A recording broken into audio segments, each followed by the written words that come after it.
আসসালামু আলাইকুম, কেমন আছেন সবাই? রোকসানা ড্রিম কুকবুকে সবাইকে স্বাগতম জানাচ্ছি।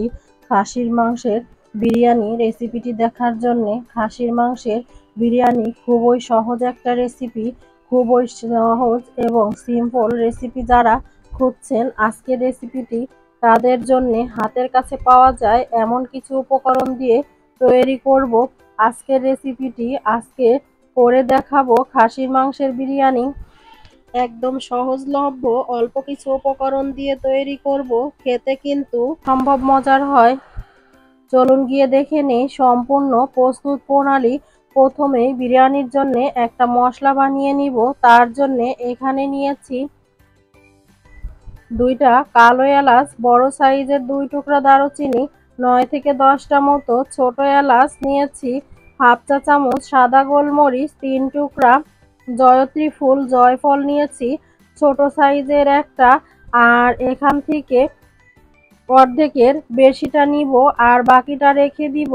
আর নিয়েছি 2টা তেজপাতা, তেজপাতাটা আস্তই রাখবো। আর বাকি সব মশলাগুলো একসাথে নাড়তেলে গুঁড়া করে নিব। মশলাগুলো আমার গুঁড়া করা হয়ে গিয়েছে, চলে যাচ্ছি পরের ধাপে। এখানে নিয়েছি 1 কেজি পরিমাণে খাসির মাংস, হাড় চর্বি সব মিলিয়ে 1 কেজি মাংস আছে। এবারে এই মাংসটাকে যে পাত্রে রান্না করব সেই পাত্রে নিয়ে নিচ্ছি। এর মধ্যে দিয়ে দিচ্ছি 1.25 কাপ পেঁয়াজ বেরেস্তা, দিয়ে দিচ্ছি হাফ কাপ মতো বেরেস্তা ভাজা তেল। এই তেলটা দিলে বিরিয়ানির মধ্যে সুন্দর একটা অ্যারোমা বের হয়। আরও 1/4 কাপ তেল দিয়েছি, যেটা অফ ক্যামেরায় দেয়া হয়েছে। একই পাত্রে রান্নাটা করব দেখে মাংসের মধ্যে পুরো তেলটা দিয়েছি।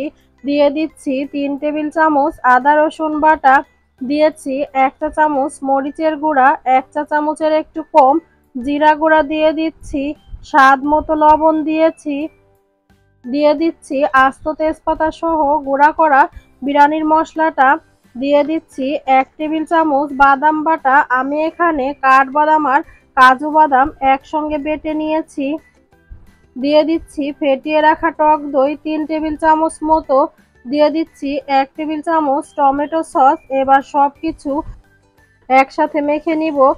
মাংসের সঙ্গে ভালো মতো মেখে নেওয়া হয়ে গেলে সরাসরি চুলায় বসিয়ে দিব। প্রথমে চুলার হিটটাকে হাইতে রেখে বলক তুলে নিব। মাংসের মধ্যে বলক চলে আসলে চুলার হিটটাকে মিডিয়ামে রেখে দিব।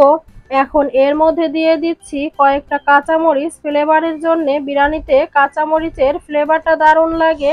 নেড়ে চেড়ে মিশিয়ে দিয়ে ঢাকনা দিয়ে ঢেকে চুলার আঁচ মিডিয়ামে করে 7 থেকে 8 মিনিট মতো অপেক্ষা করতে হবে। 7-8 মিনিট পরে ঢাকনাটা খুলে নিচ্ছি। আর দেখতেই পাচ্ছেন মাংস থেকে কিন্তু পানি ছাড়তে শুরু করেছে।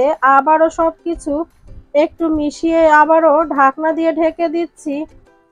মাঝে 2-1 বার নেড়ে চেড়ে মাংসটাকে কষিয়ে নিচ্ছি। কষাতে কষাতে যখন পানিটা শুকিয়ে আসছে, এই পর্যায়ে 1.5 কাপ মতো গরম পানি অ্যাড করব মাংসটা সেদ্ধ হওয়ার জন্যে। নেড়ে চেড়ে ঢেকে দিব যতক্ষণ না পর্যন্ত মাংসটা সেদ্ধ হয়। মাংসটা সেদ্ধ হতে থাক, সেই ফাঁকে আমি চালটা রেডি করে নেই। এখানে আমি মেজারমেন্ট কাপের 3 কাপ পরিমাণে পোলাওয়ের চাল নিয়েছি। এবার চালটা পানি বদলে বদলে ধুয়ে পানিতে 10 মিনিট ভিজিয়ে রেখে চাল পানি ঝরিয়ে নিয়েছি। চালটা রেডি করতে করতে মাংসটাও প্রায় সেদ্ধ হয়ে এসেছে। অফ ক্যামেরায় আমি বেশ কয়েকবার মাংসটা নেড়ে দিয়েছি। মাংসের উপরে তেলটা ভেসে উঠেছে, তার মানে মাংস সেদ্ধ হয়ে গিয়েছে বা রান্না হয়ে গিয়েছে। যেহেতু আমি একই পাত্রে রান্নাটা করব, তাই এর মধ্যেই দিয়ে দিচ্ছি ধুয়ে পানি ঝরিয়ে রাখা চালটা। চালটা দিয়ে মাংসের মধ্যে নেড়ে চেড়ে ভেজে নিব। একই পাত্রে রান্নায় একটাই সুবিধা হলো পাত্রটা বারবার বদলাতে হয় না। এবার এর মধ্যে দিয়ে দিচ্ছি পোলাওয়ের চালের অনুপাতে লবণ, দিয়ে দিচ্ছি 8 থেকে 10টা মতো কাঁচামরিচ, আর দিয়ে দিচ্ছি 4 থেকে 5টা আলু বোখারা, আর 1/4 চা চামচ শাহি জিরা। শাহি জিরাটা না দিলে বিরিয়ানির মধ্যে কেমন একটা অসম্পূর্ণ মনে হয়। এই পর্যায়ে সবকিছু একসঙ্গে নেড়েচেড়ে মিশিয়ে মাংসের সঙ্গে 7 থেকে 8 মিনিট মতো ভেজে নিব।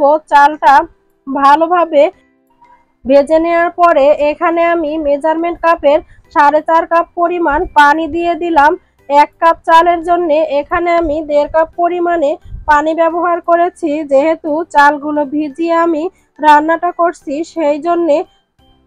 আর যদি ভিজিয়ে রান্না না করতাম তাহলে 1 কাপের জন্য 2 কাপ পানি দিতাম। এবার এর মধ্যে দিয়ে দিচ্ছি 1 টেবিল চামচ মতো গুঁড়া দুধ। গুঁড়া দুধটা দিয়ে নেড়েচেড়ে ঢাকনা দিয়ে ঢেকে চুলার হিটটাকে মিডিয়ামে রেখে 7-8 মিনিট মতো অপেক্ষা করব। 7-8 মিনিট পরে ঢাকনাটা খুলে নিচ্ছি। পানিটা টেনে যখন একদম চালের গায়ে গায়ে মিশে যাবে ওই পর্যায়ে সবকিছু একত্রে মিশিয়ে দিতে হবে। মিশিয়ে নেওয়ার পরে চালটা সমান করে দিয়ে আবারও ঢাকনা দিয়ে মিডিয়াম লো হিটে কুক করব 5 মিনিট মতো। 5 মিনিট পর ঢাকনাটা খুলে নেড়েচেড়ে সমান করে দিয়ে উপর দিয়ে দিয়ে দিচ্ছি 1 টেবিল চামচ পরিমাণে ঘি, দিয়ে দিচ্ছি 1 চা চামচ পরিমাণে কেওড়া জল, আর দিয়ে দিচ্ছি 1/4 কাপ পরিমাণ পেঁয়াজ বেরেস্তা ছড়িয়ে দিয়ে দিচ্ছি। এখন ঢাকনা দিয়ে ঢেকে চুলার আঁচ কমিয়ে লোতে করে 10 মিনিটের জন্য দমে রেখে দিচ্ছি।